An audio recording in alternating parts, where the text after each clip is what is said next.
You say you're fine, but your eyes tell a different story. It's a small lie, wrapped in a small smile, whispered so quietly that even you start to believe it after a while. I'm fine. Two words that hold the weight of everything you're not ready to say out loud. And maybe you've said them so many times that they've become your armor. A simple phrase that protects you from the world's curious eyes, from questions you don't know how to answer, from breaking down in a place where no one would know what to do with your tears. There's a strange kind of strength in pretending. Not because it's fake, but because it's how you survive. People who pretend to be fine are often the ones who've learned very early on that the world doesn't always hold space for their pain. They're the ones who once reached out and the hand they found wasn't there. They're the ones who discovered that vulnerability is not always met with comfort. Sometimes it's met with silence. So they learned to keep their storms quiet. You've probably seen them. Maybe you are one of them. The ones who smile first, laugh the loudest, ask how you're doing before you even think to ask them. They hold the world together for everyone else, friends, family, coworkers, while their own world quietly falls apart.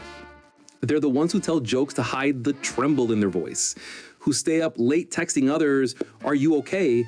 while staring at their own unread messages. They're not lying when they say they're fine. They're just editing their truth so it fits into the world's comfort zone. Because the truth is often too raw, too messy, too heavy. And sometimes you don't want to burden people. You don't want to explain the 100 small cuts that made you bleed inside. You don't want pity. You don't want people to see you as fragile. So you wear the mask, not because you're fake, but because you care. You care about not being a problem. You care about keeping things peaceful.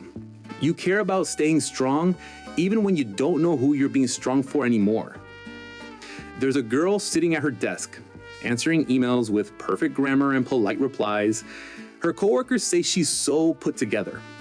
What they don't see is the quiet moment in the bathroom, where she exhales like she's been holding her breath for years, where she looks at her reflection and wonders if anyone would notice if she disappeared for a while. But then she wipes her face, straightens her blouse, and walks back out, smiling again. There's a man scrolling through his phone late at night. He doesn't talk about what he's lost. He just scrolls, liking pictures, leaving emojis, while a quiet ache builds in his chest. The world moves so fast that his sadness feels out of place in it, so he just lets it sink deeper. In the morning, he'll make coffee, crack a joke, and everyone will think he's fine. But fine isn't the truth. Fine is the mask. Psychologically, the act of pretending to be okay serves as an emotional defense mechanism. It's called emotional suppression, the conscious effort to hide or control feelings instead of expressing them. For many people, it begins as a way to maintain stability in unsafe emotional environments.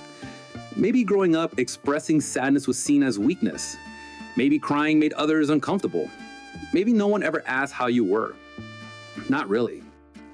So you learn to regulate other people's emotions before your own. You learn that your pain should be quiet, polite, invisible. And slowly, this habit becomes identity. You stop checking in with yourself. You stop noticing when you're not okay. You stop asking, "What do I need?" because your life becomes a performance of being okay. It's subtle. It doesn't happen all at once. It happens in small choices.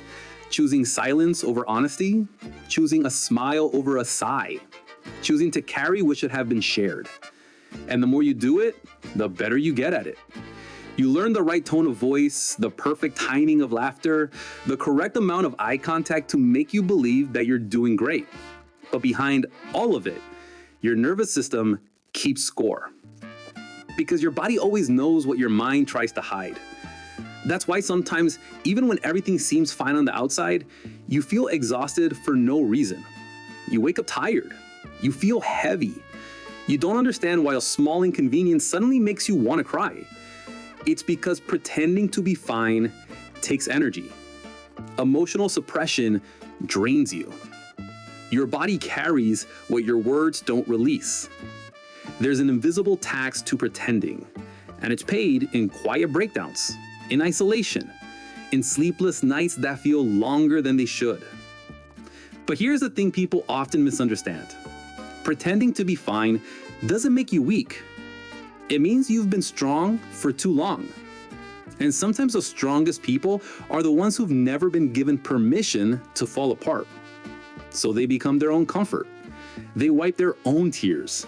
They learn to smile through panic, to laugh through grief, to show up when no one shows up for them. But beneath that strength is a deep, unspoken longing, not to be rescued, but to be seen. To have someone look past the surface, past the "I'm fine," and say, "I know you're tired. You don't have to hold it all together right now." It's rare, isn't it? To find someone who listens without trying to fix you, to find someone who doesn't flinch at your pain, to find someone who lets you exist as you are, messy and unfinished. Most of us learned early that people prefer the edited version, the you who smiles, who jokes, who's always okay. So we give them that, because it's safer than risking rejection. But the longer you hide behind the mask, the heavier it becomes. It starts as protection and turns into a prison. You start forgetting what it feels like to really be seen. You start to think maybe you don't even deserve to be. You tell yourself stories like, no one would understand, or they have their own problems, or I'll deal with it later. And later never comes. So you live in this quiet in between, not broken enough to fall apart, not healed enough to be whole, just surviving, functioning, existing in the space between truth and performance. That's the psychology of it. Not weakness, not deception, just survival. When people pretend to be fine, it's not because they want to fool the world. It's because the world hasn't always been kind to their truth. They've been punished for needing too much, ignored for feeling too deeply, shamed for not being strong enough. So they adapt. They smile, they say, "I'm fine," and they carry their pain quietly. Because sometimes silence feels safer than honesty. But here's what's quietly beautiful about these people. Despite everything, they still love deeply. They still show up for others. They still care.